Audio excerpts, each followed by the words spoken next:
সেরা সুযোগ এই ম্যাচে চট্টগ্রাম আবাহনীর। ফাহিম ক্রস করেছেন এবং তারপর সেখান থেকে গোলও পেয়ে গেছে বসুন্ধরা কিংস। আরো একটা রাকিব গোল করলেন, গোলের পর বললেন উদযাপন আমি করব না। সাবেক ক্লাবের বিপক্ষে গোল করে রাকিবের মিউটেড উদযাপন। রাকিবকে ধরে রাখার, আটকে রাখার কেউ ছিল না। ঠান্ডা মাথায় নিজের বডিটাকে ব্যালেন্স করে বলটাকে জাস্ট ঘুরিয়ে পোস্টে বলটাকে প্লেস করলেন।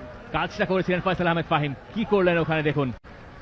এবং এরপরই বাই লাইনের কাছাকাছি জায়গা থেকে ক্রস করলেন রাকিব, তার গোলটা পেয়ে গেলেন। নাইমের পায়ের ফাঁক দিয়ে বল জালে প্রবেশ করলো। গোলের পরপরই রাকিব জানিয়ে দিলেন কতখানি স্বস্তি তিনি পেয়েছেন এই গোলে। গোলের কারিগর ফাহিম, আরো একটা অ্যাসিস্টার রাকিব।